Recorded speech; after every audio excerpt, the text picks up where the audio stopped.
नमस्ते जी, कैसे हो आप सब। आशा करती हूँ कि आप सब भी बिल्कुल ठीक होंगे। प्लीज़ मेरे चैनल को लाइक और सब्सक्राइब कर लीजिए, जिससे आने वाले वीडियो आप सभी को मिलती रही। और साथ में जो हाइप का बटन है वो भी आपको क्लिक करना है। तो शाम के बज रहे हैं अब 7। तो पापा जी लेकर आ गए हैं साग, यानी कि सर्दी का राजा। बथुआ है, चना, पालक, मेथी। तो उसे मैं साफ़ करूँगी और अभी रात से काट कर साथ के साथ ही उबाल के रख दूँगी, क्योंकि जो साग होता है ना बाज़ार में, पता नहीं किस कैसे पानी से साफ़ करते हैं, जिससे ये अगले दिन तक का काला पड़ जाता है। अगर ऐसे कैसे रख देंगे, साफ़ नहीं करेंगे, तो अगले दिन जब से साफ़ करते हैं ना, तो आधे से ज़्यादा ना बथुआ होता है और चना वो काला पड़ जाता है, बीच में से ना गल जाता है बहुत ही बुरी तरह। तो जो सारा साग है मैं अभी साफ़ करूँगी और साथ के साथ ही धोकर और चीर कर इसे उबलने के लिए रख दूँगी। फिर सुबह ना मिक्सी में पीस के फिर मैं इसे कल बनाऊँगी। तो चलिए जी, दिखाती हूँ मैं कैसे करती हूँ साग। तो यहाँ पर सारा सामान बिखरा पड़ा है। ये है चना और यहाँ पर बथुआ और पालक और मेथी मैंने कुछ साफ़ कर दी है, और ये इसमें से निकल रहा है कूड़ा। अगर हम इस साग को ऐसे ही बांध के रख देंगे तो बीच में से ना बिल्कुल काला हो जाता है। देखो जहाँ जहाँ से ना गांठ सी लगी हुई है, बिल्कुल काला पड़ जाता है इस जगह से। तो इसे ना मैं अच्छी तरह से साफ़ कर धोकर छलनी में जब से कट करूँगी दांत से। गाँव में ना दांत से यानी कि दांतड़ा बोलते हैं जिसको, उससे से मैं कट कर बारीक बारीक कुकर में फिर उबाल लूँगी। और इसके साथ ही है हरी मिर्च, अदरक मैंने निकाल कर इसमें से धो कर रख दिया है। जो मुझे हरी मिर्च इसमें डालनी है वो मैं साग में डाल दूँगी चीर कर। तो 7 बज चुके हैं और किचन का मेरा जो काम था वो सारा मैंने कर लिया है। दूध भी जमा दिया है और अभी खाना किसी ने नहीं खाया, बना के मैंने रख दिया है। यहाँ पे दूध गर्म करके रख दिया और कुकर में है गोभी की सब्जी। और ये है हमारी गाय, यानी गाय नहीं सॉरी भैंस की ना खीस है, ये मैंने बनाया था। और ये है भैंस की आवटी बोलते हैं, यानी कि देसी घी की चीनी की जमान डालकर मैंने इसके लिए बनाई है, कम से कम 1-1.5 लीटर पानी की। तो उसे हम ये पिला देंगे। तो अभी खाना किसी ने नहीं खाया, मैंने बना के रख दिया है। और किचन इधर से मैंने साफ़ कर दी है, सारी सिंक भी साफ़ कर दिया। बस ये कढ़ाई भिगोनी, जो खाना खा लेंगे ना उसके बाद फिर मैं ना साफ़ करूँगी। चलिए जी, लगते हैं अब साफ़ करने के लिए। देखिए कैसे फैला पड़ा है सारा सामान। यहाँ पर लग गई हूँ मैं साग साफ़ करने के लिए। चना है, इस पे से मैं पत्ती अलग कर लूँगी, जो इसकी टहनी है वो अलग कर लूँगी। अगर हम सारा जड़ तक का ही साग इसमें डाल देंगे तो जो साग होता है चने का, उसमें से ना लंबे लंबे धागे की तरह की ही एक सूत सा निकलता है, तो वो खाने में अच्छा नहीं लगता। जब साग पीसते हैं तो वो मुँह में आता है। तो हमेशा जब भी मैं साग साफ़ करती हूँ, चने होते हैं उसके पत्ते अलग करती हूँ, जो टहनी होती है उसके पत्ते मैं अलग से करती हूँ। तो यहाँ पर मैंने बथुआ, पालक और मेथी थी वो पहले ही मैंने परात में साफ़ करके रख ली थी। तो यहाँ पर आप देख सकते हैं मैं जो चना साफ़ कर रही हूँ ऐसे साफ़ करती हूँ। तो यहाँ पर जो साग था वो मैंने साफ़ कर दिया है। इसमें से निकला है इतना ज़्यादा कूड़ा, और ये सारा कूड़ा है। जो अच्छा साग है वो मैंने सारा इसमें निकाल के रख लिया है। इसे अब मैं दराजरे से काट कर जो उबलने के लिए रखूँगी, क्योंकि जो चना या पालक कुछ भी सामान होता है वो पहले दिन काटते हैं, अगले दिन वो फिर मंडी में आता है, उसके बाद वो फिर बिकने के लिए आता है, तो इसलिए ख़राब हो जाता है। तो मैंने जब लाते हैं पापा, जब भी मैं साग को साफ़ करके तुरंत ही बना लेती हूँ, अगले दिन का वो नहीं छोड़ती, क्योंकि अगले दिन अगर बनाती हूँ तो ख़राब हो जाता है। तो देखो कितना ताज़ा है, अगर से कल को बनाती ना, कल को ना बस से हो जाता। फिर जो साग था वो मैंने साफ़ कर धोकर झरनी में रख दिया था। उसके बाद में फिर मैं लगी थी दांतरे से इसे कट करने के लिए। अगर हम चाकू से काटते तो उसमें टाइम ज़्यादा लगता है, तो मैं हमेशा जब भी साग को काटती हूँ तो दांत से यानी कि दांतरे से ही काटती हूँ, क्योंकि गांव में इसे दरांत बोला जाता है, जिससे साग काटा जाता है। या कटहल होता है तो इस तरह की जो सब्जी होती है वो इससे हम काट लेते हैं। काफ़ी जगह ऐसा होता है कि सबूता ही साग बनने के लिए कुकर में रख देते हैं, तो मैं हमेशा जब भी साग बनाती हूँ तो ऐसे ही दरांत से काट कर तभी बनाती हूँ। तो ये साग मैंने धो के ना टोकरी में रख लिया था। जब इसका पानी सारा निकल गया उसके बाद में फिर मैं लगी थी कट करने के लिए। तो यहाँ पर मुझे इस तरह से बारीक बारीक काटना है इस दांतड़े से। पहले धोती हूँ, उसके बाद फिर मैं इसे काटती हूँ, फिर भी एक बार फिर धोना पड़ेगा, क्योंकि इसमें ना दांत का जो लोहा होता है वो इसमें चला जाता है और गंदे हाथ भी लगते हैं। तो इसे दोबारा से धो के जब उबलने के लिए रखूँगी।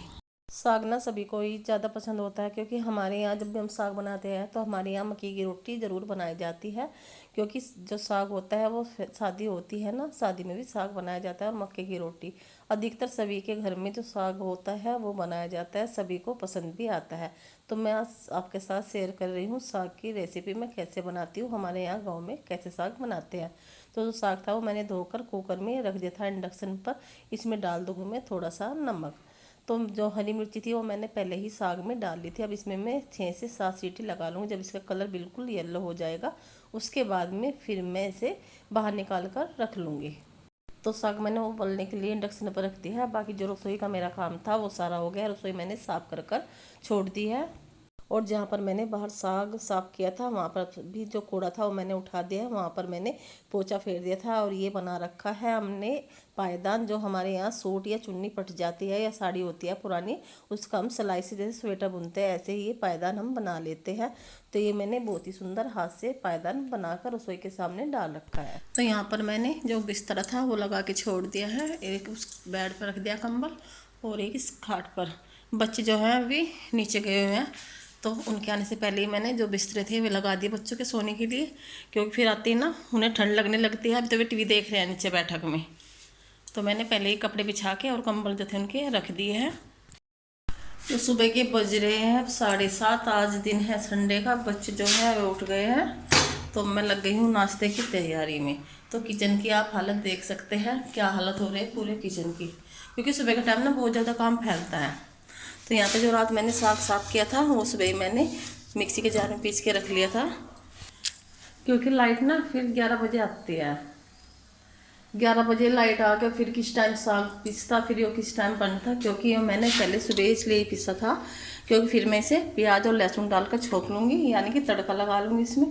तो यहाँ इंडक्शन पे मैंने दूध भी गर्म करके रख लिया है। यहाँ पे सुबह से नाश्ते की तैयारी चल रही है और गैस पे बनने रख दी है मैंने चाय।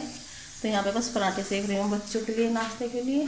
तो चलिए जी दिखाती हूँ मैं और क्या क्या काम करती हूँ। नाश्ता जो था वो सुबह का सबका हो गया है। अब बज चुके हैं 8:30। तो मुझे करनी है किचन की साफ़ सफाई। तो नाश्ता करने के बाद में जो बर्तन थे वो मैंने पहले ही साफ़ करके स्लेब पर रख दी थी। जो बड़े बर्तन हैं वे मैंने अभी स्लेब पर जमा रखे हैं। कुकर और जो कढ़ाई था और एक रोटी रखने का था, और यहाँ पे गैस पे रख दिया है मैंने खीस बनने के लिए। जो भैंस दूध ने दूध दिया था ना, तो ये ना इसको छेछड़ा बोलते हैं और खीस भी बोलते हैं। जो दूध निकलता है ना, तो इसमें जो शक्कर डाल दूंगी। शक्कर डालने के बाद में इसका कलर भी चेंज हो जाएगा और ये ना खाने में बहुत अच्छा लगता है खीस। अभी किचन की साफ़ सफाई बाकी है, सफाई बाद में करूँगी, पहले मैं खीस बना रही हूँ। क्योंकि 1-2 घर जो है ना ये खीस जागा हमारे यहाँ बना के भी देते हैं और कच्चा भी देते हैं। तो अभी काम फैला पड़ा हुआ है, तो चलिए जी लग जाते हैं अपने काम में।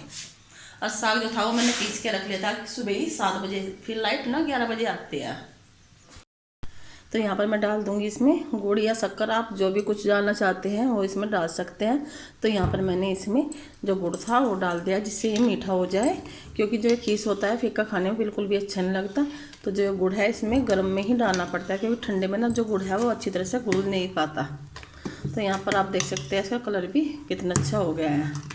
तो इसे मैं गुड़ डालने के बाद भी कम से कम 15 से 20 मिनट ऐसे ही पकाऊंगी। तो यहाँ पर जो पशु है वे धूप में बंध रहे हैं। वहाँ बंध रही है छोटे वाली कटिया। और सुबह का व्यू गाँव का, कितने हरे भरे खेत हैं, झोल लग रही है। यहाँ पे चला रहे हैं बच्चे साइकिल, मौज मस्ती है। छोटी कटिया सिर्फ अभी 1 ही दिन की है, यानी कि कल पैदा हुई थी ये कटिया। इसकी मम्मी अभी अंदर बंधी हुई है। यानी कि भैंस जो हमने मोल ली थी, एक भैंस हमने मोल लिया है, परसों शुक्र में आई थी। और कल सुबह ही इसका जो बेबी था वो हो गया था। और एक भैंस इधर बंध रही है, पापा जी पिला रहे हैं इनको दवाई, और जिनका राशन वासन होता है वो दिया जाता है। और यहाँ पर दोनों जो भाई हैं ये उठकर अब खेलने की तैयारी में लगे हुए हैं। जूते पहने हैं जल्दी जल्दी से। क्या चाहिए? जुराब एक जोड़ी तो ये रखी ना यहाँ पे, ये रही इधर। ये किसकी है? ये वाली पिंक सी जिन्ने में रखी बेटा नीचे एक की। और अब जो ये खेल लेंगे। अब यहाँ छुट्टी वाले दिन ना ये अभी कोई सा नहीं नानेगा। और देखो जींस भी कहाँ से पाड़ रहे हैं साइकिल चला चला कर। ये घुटने पर सा पाड़ दी जींस। दोनों भाई इतने शैतान हो रहे हैं, कुछ भी कपड़े पहना लो तुरंत फाड़ने ना तो क्यों फाड़ो भाई बच्चे तुम इतने कपड़े है भाई बच्चों ऐसे फाड़ दो नहीं आ जल्दी जल्दी से कपड़े इसलिए फाड़ो तुम। अरे टोपा कैसे उड़ लिया तुम ना टोपा कैसे उड़ा ये वाला बीच में से पटा हुआ। हाँ हाथ के दस्ताने नहीं आज निकालूंगा बेटा दिन में कपड़े बैठ में ऐसे नहीं मिलने के बेटा सारा सामान देखना पड़ेगा ना अभी कहाँ क्या रखा हुआ। अभी इतनी ठंडी हो रही है दोपहर को जब मैं बेड खोलूंगी ना दोनों भाई खुलवाइयो बेड और उसमें सामान निकाल लगे। एक बार तो मैं सुबह ही झाड़ू लगा देती हूँ पूरे घर में। बस अभी बाहर तो मैंने सारे में झाड़ू लगा के छोड़ दिया है। यहाँ पे सो रहे थे बच्चे तो इस कमरे की साफ सफाई अब करूँगी मैं क्योंकि चादर झाड़नी है क्योंकि मूंगफली खाते हैं रात में तो कूड़ा डल जाता है खाट पे भी और बेड पे भी। तो इन्हें अच्छी तरह से झाड़ के साफ़ कर दूँगी उसके बाद फिर दोबारा से झाड़ू लगा कर जब पोछा लगाऊँगी। और किचन को जो है मैं साफ़ करने के लिए लगी रही हूँ। यहाँ पर मैंने जो खींच था वो बना के मैंने रख दिया है और कलर देखिए इसका रेड रेड सा दिखाई दे रहा होगा आपको क्योंकि जिस मौसम में ना सर्दी शुरू होगी ना तो शक्कर होती है उसका ना कलर चेंज हो जाता है। तो बस स्लेब साफ़ करनी है उसके बाद फिर पोछा लगाऊंगी। बर्तन जो थे मान के मैंने यहाँ पर रख दिया है पानी गीला हो रहा ना उसके बाद में फिर स्टैंड में लगाती हूँ। तो बर्तन मैंने स्टैंड में लगा दिए। खेत में से आपको आवाज़ आ रही होगी ट्रैक्टर की अब शुरू हो गई है गेहूँ की बुआई। खेत में गेहूँ की बुआई शुरू हो रही है। उधर जो खेत है ना उसमें गेहूँ बोए जाएंगे। और सुबह सुबह देख लो कोहरा कितना ज़्यादा कोहरा हो रहा बहुत ज़्यादा।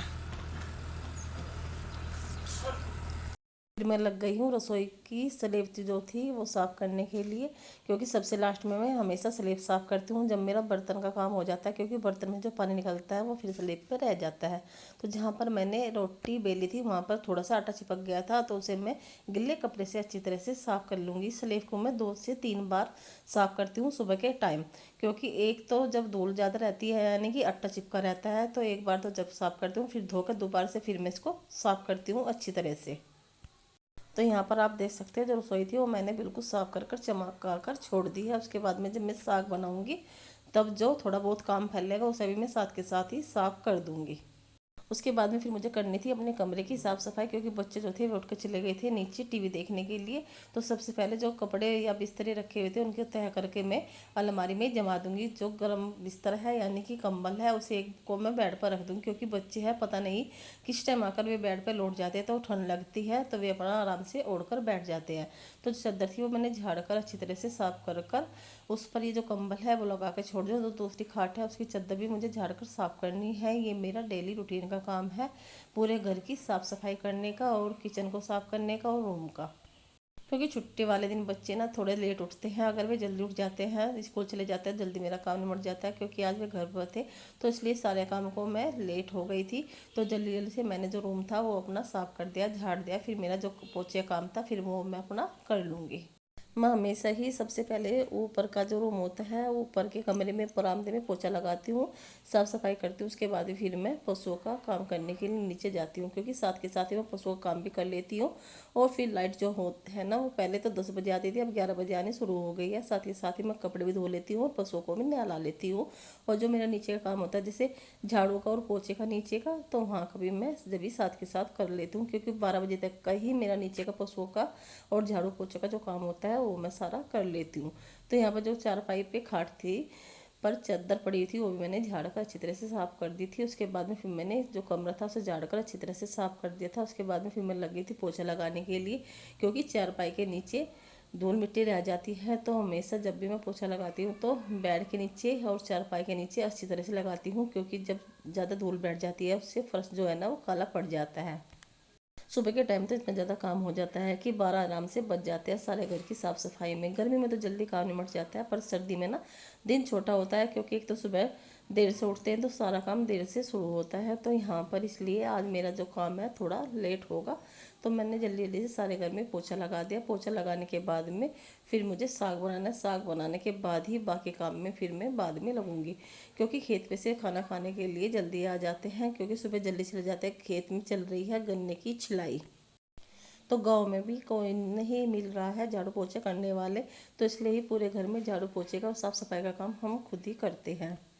तो यहाँ पर पूरे घर का जो मेरा झाड़ू पोछे का और साफ़ सफाई का काम था वो लगभग पूरा हो गया था। उसके बाद में फिर मुझे बनाना था साग, क्योंकि सुबह ही मैंने जब लाइट थी 7 बजे लाइट चली जाती है, उससे पहले ही मैंने मिक्सी में जो साग था वो पीस कर रख लिया था, क्योंकि फिर लाइट 11 बजे आती है।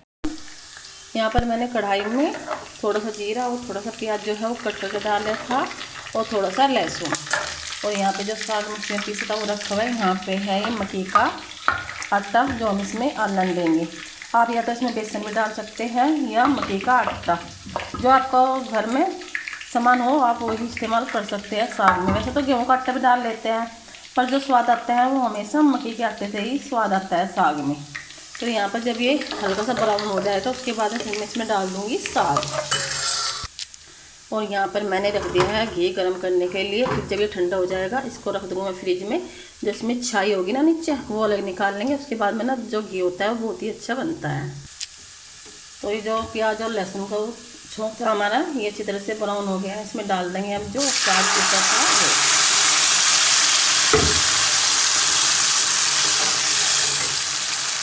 फिर से हम अच्छी तरह से मिक्स कर लेंगे और इसमें डाल देंगे जो हमने मक्की का आटे का अल्लन है वो हम इसमें डालकर मिक्स कर देंगे। इसे भी हमें अच्छी तरह इसमें मिलाना है। और अल्लन देते हैं ना साग का कलर ना चेंज हो गया है बिल्कुल। इसे फिर हम अच्छी तरह से पका लेंगे, कम से कम तकरीबन आधा घंटा। जितना ज़्यादा साग पकता है खाने में भी उतना ही अच्छा लगता है। ये है सर्दी का राजा, यानी कि जो सर्दी होती है शुरू तभी साग बनना शुरू हो जाता है। अक्सर सभी को ना साग बहुत ही पसंद होता है। तो हमारे यहाँ तो ना हफ्ते में हर हफ्ते डेली बनेगा। 3 दिन चलता है, 2-3 दिन आराम से साग चल जाता है। जैसे आज बनाएंगे तो कल शाम तक का ख़त्म होगा साग। पूरे घर की जो साफ़ सफाई का काम था मेरा, झाड़ू पोछे का और डस्टिंग का काम और सुबह नाश्ते का काम, वो मैंने सारा कर लिया है। और जो रूम की साफ़ सफाई थी वो भी मैंने करके छोड़ दी। पोछा भी लग गया और सूख भी गया, थोड़ा ही गिल्ला रह रहा है। अब थोड़ी थोड़ी जगह गिल्ला है, इधर तो अभी बिल्कुल गिल्ला है क्योंकि यहाँ पे ना पंखा नहीं है।